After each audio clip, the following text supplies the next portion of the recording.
Hello दोस्तों, dream of Bharat के YouTube channel में आप सब लोगों का स्वागत है। दोस्तों, जनरल साइंस की क्लास को हम लोग पुनः कंटिन्यू करते हैं और आज एक अगला वीडियो लेके हम आप लोगों के सामने पुनः उपस्थित हैं। और आज का जो टॉपिक है यह है प्रोकैरियोटिक और यूकैरियोटिक कोशिका में अंतर। आज का जो टॉपिक है यह है प्रोकैरियोटिक और यूकैरियोटिक कोशिका में अंतर। एग्जाम ऑफ व्यू की दृष्टि से ये टॉपिक अपने आप में बहुत ही महत्वपूर्ण है। यहाँ से हमेशा एग्जाम में क्वेश्चन बनता है, तो ये टॉपिक बिल्कुल मत मिस करिएगा। पिछले टॉपिक को हमने डिटेल से कवर किया था और पिछला जो टॉपिक था वो था प्लांट और एनिमल सेल में अंतर, difference between plant and animal cell. और वहाँ एक क्वेश्चन हम आप लोगों से पूछे थे कि सेल ऑर्गेनेल्स यानी कि कोशिकांग में अगर हम बात करें तो जो कोशिका भित्ति होती है, सेल वॉल, जो प्लांट में पाई जाती है मोस्टली जो है, वह किस पदार्थ की बनी होती है। सेल वॉल जो है, कोशिका भित्ति किस पदार्थ की बनी होती है, तो इसका आंसर है सेलुलोज। सेलुलोज नामक पदार्थ से जो है कोशिका भित्ति बनी होती है। तो आज का टॉपिक कंटिन्यू करने से पहले एक छोटा सा निवेदन है, आप हमारे चैनल को सब्सक्राइब और शेयर करना बिल्कुल ना भूलिएगा। टॉपिक को कंटिन्यू करने से पहले कुछ क्वेश्चन करना चाहते हैं जिसका जवाब आप लोग जो है कमेंट के माध्यम से दे सकते हैं।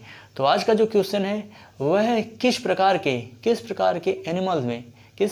एनिमल में प्रोकैरियोटिक कोशिका पाई जाती है।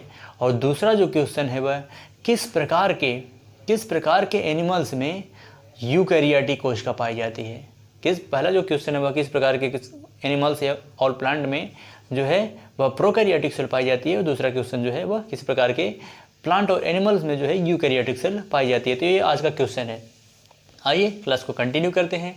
आज का जो टॉपिक है यह है प्रोकैरियोटिक और यूकैरियोटिक कोशिका में अंतर। प्रोकैरियोट यानी कि प्राइमेट सेल, प्रोकैरियोटिक यानी कि प्राइमेट सेल, यानी प्राइमेट कोशिका, प्राइमेट सेल। यानी कि अगर हम बात करें तो ये कोशिका अर्ध विकसित होती है। मतलब कि जो ये यूकैरियोटिक सेल होती है ये पूरी तरह से वेल डेवलप नहीं होती है, अर्ध विकसित सेल होती है जो यूकैरियोटिक सेल होता है। और प्रोकैरियोटिक सेल जो होता है ये पूरी तरह से विकसित होता है। यह पूरी तरह से क्या होता है? विकसित होता है। यूकैरियोटिक सेल जो होता है ये पूरी तरह से विकसित होता है और प्रोकैरियोटिक सेल जो होता है ये अर्ध विकसित होता है। इसमें वास्तविक केंद्रक नहीं होता है। इसमें प्रोकैरियोटिक सेल जो होता है इसमें वास्तविक केंद्रक यानी इसमें न्यूक्लियस जो है, वास्तविक केंद्रक जो होता है इसमें नहीं होता है प्रोकैरियोटिक सेल में। और यूकैरियोटिक सेल में इसमें वास्तविक केंद्रक होता है। प्रोकैरियोटिक कोशिका में वास्तविक केंद्रक नहीं पाया जाता है, जबकि यूकैरियोटिक कोशिका में वास्तविक केंद्रक पाया जाता है। इसमें अगर हम प्रोकैरियोटिक कोशिका की बात करें तो इसमें माइटोकॉन्ड्रिया, लवक विकसित तथा न्यूक्लियोलस नहीं होते हैं। इसमें माइटोकॉन्ड्रिया तथा लवक जो होते हैं वह विकसित होते हैं। प्रोकैरियोटिक कोशिका में माइटोकॉन्ड्रिया और लवक जो होता है यह विकसित होता है, जबकि इसमें न्यूक्लियोलस जो है वो नहीं पाया जाता है।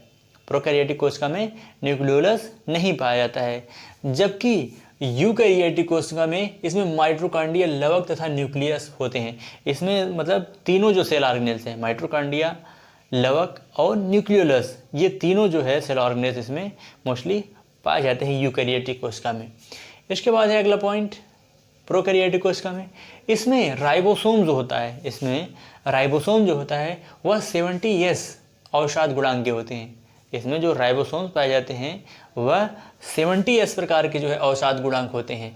इसमें राइबोसोम 70S प्रकार के अवसाद गुणांक होते हैं, जबकि इसमें यूकैरियोटिक कोशिका में राइबोसोम जो होता है वो 80S प्रकार का जो है राइबोसोम्स अवसाद गुणांक होता है।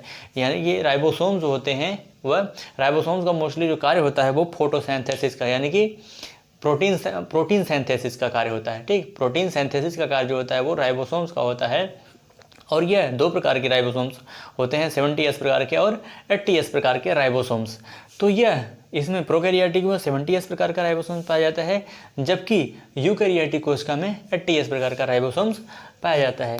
अगला जो पॉइंट है वह है यह प्रायः जो प्रोकैरियोटिक कोशिका होती है यह प्रायः बैक्टीरिया और नीली हरित शैवाल में पाया जाता है। प्रोकैरियोटिक जो कोशिका होती है, प्रोकैरियोटिक जो सेल होता है ये मोस्टली बैक्टीरिया यानी कि जीवाणु तथा नीली हरित शैवालों में यह पाया जाता है। और यह यूकैरियोटिक कोशिका जो होती है यह सभी जंतुओं और पौधों में पाया जाता है।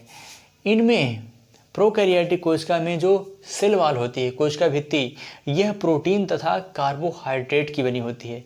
यह प्रोटीन तथा कार्बोहाइड्रेट की बनी होती है। यहाँ से क्वेश्चन पूछ सकता है कि जो प्रोकैरियोटिक में कोशिका भित्ति सेल वॉल होती है, जो कोशिका भित्ति होती है वह किस पदार्थ की बनी होती है। तो यहाँ ध्यान रखिएगा, यहाँ जो प्रोकैरियोटिक सेल में कोशिका में जो कोशिका भित्ति होती है वह सेलुलोज की न बन करके वह प्रोटीन तथा कार्बोहाइड्रेट्स की बनी होती है। वह किसकी बनी होती है? वह प्रोटीन तथा कार्बोहाइड्रेट्स की बनी होती है। जबकि यूकैरियोटिक कोशिका में जो सेल वॉल होती है कोशिका भित्ति वह सेलुलोज की बनी होती है। यहाँ जो सेल वॉल पाई जा रही है यूकैरियोटिक कोशिका में वह सेलुलोज की बनी होती है, जबकि यहाँ प्रोकैरियोटिक कोशिका में जो सेल वॉल पाई जा रही है वह प्रोटीन और कार्बोहाइड्रेट्स की बनी होती है। अगला जो पॉइंट है प्रोकैरियोटिक कोशिका में, इसमें एंडोप्लाज्मिक रेटिकुलम अनुपस्थित होता है। इसमें एंडोप्लाज्मिक रेटिकुलम जो होता है वह अनुपस्थित होता है, जबकि इसमें एंडोप्लाज्मिक रेटिकुलम जो होता है यूकैरियोटिक कोशिका में वह उपस्थित होता है। यहाँ पाया जाने वाला यहाँ जो है एंडोप्लाज्मिक रेटिकुलम वह उपस्थित होता है। अगला पॉइंट है गाल्जी काय। इसमें गाल्जी काय, केंद्रक झिल्ली तथा लाइसोसोम्स, केंद्रिका तथा सेंट्रियोल अनुपस्थित होते हैं। यानी कि देखिए ध्यान दीजिएगा इस पॉइंट को, यानी कि जो प्रोकैरियोटिक कोशिका है इसमें गाल्जी काय, केंद्रक झिल्ली यानी कि गाल्जी काय और न्यूक्लियर मेम्ब्रेन तथा लाइसोसोम्स और केंद्रिका तथा सेंट्रियोल, ये जितने सेल ऑर्गेनेल्स जिसका नाम लिया जा रहा है ये इसमें अनुपस्थित होते हैं प्रोकैरियोटिक कोशिका में।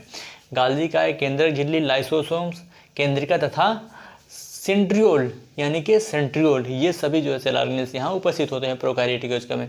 जबकि यूकैरियोटिक कोशिका में ये सारे सेल ऑर्गेनेल्स गाल्जी काय, केंद्रक झिल्ली तथा लाइसोसोम्स, केंद्रिका तथा सेंट्रियोल, ये सारे जो है यहाँ उपस्थित होते हैं। अगला जो है कोशिका विभाजन अर्धसूत्री प्रकार का होता है। यहाँ जो सेल डिवीजन होता है, यहाँ जो कोशिका विभाजन होता है, जो सेल डिवीजन होता है वह अर्धसूत्री प्रकार का विभाजन होता है। किस प्रकार का सेल डिवीजन होता है? यहाँ अर्धसूत्री विभाजन होता है।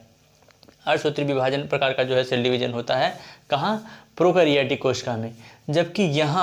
जबकि यूकैरियोटिक कोशिका में कोशिका विभाजन अर्धसूत्री या समसूत्री प्रकार का होता है। जबकि यहाँ जो है कोशिका विभाजन किस प्रकार का होता है? अर्धसूत्री या समसूत्री विभाजन का होता है जो सेल डिवीजन होता है। इसके बाद है अगला क्वेश्चन।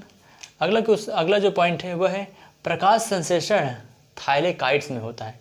यहाँ जो प्रकाश संश्लेषण हो रहा है वह किस में होता है? वह थाइलेकाइड्स में होता है प्रकाश संश्लेषण। यहाँ प्रकाश संश्लेषण जो होता है वो थाइलेकाइड्स में होता है। जबकि यहाँ जो प्रकाश संश्लेषण होता है, जो यूकैरियोटिक सेल में जो प्रकाश संश्लेषण होता है, जो फोटोसिंथेसिस की क्रिया होती है वह क्लोरोप्लास्ट में होती है। वह किस में होती है? वह क्लोरोप्लास्ट में होती है यहाँ।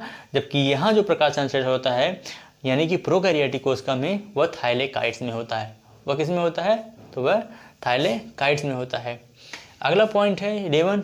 यहाँ जो लिंग प्रजनन नहीं पाया जाता है, यहाँ लिंग प्रजनन जो है वो नहीं पाया जाता है।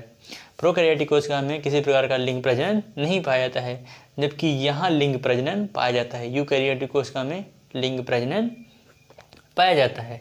यहाँ अगला जो पॉइंट है प्रोकैरियोटिक कोशिका में डीएनए एकल सूत्र के रूप में होते हैं। यहाँ जो डीएनए होता है वह एकल सूत्र के रूप में होता है। यानी कि डीएनए डीऑक्सीराइबोन्यूक्लिक एसिड जो एक जेनेटिक मटेरियल होता है वह एकल सूत्र के रूप में पाया जाता है। वह जो है एकल सूत्र के रूप में पाया जाता है। जबकि यहाँ यूकैरियोटिक कोशिका में जो डीएनए होता है वह पूर्ण विकसित एवं दोहरे सूत्र के रूप में पाया जाता है। यहाँ जो डीएनए पाया जाता है वह पूर्ण विकसित होता है और दोहरे सूत्र के रूप में पाया जाता है।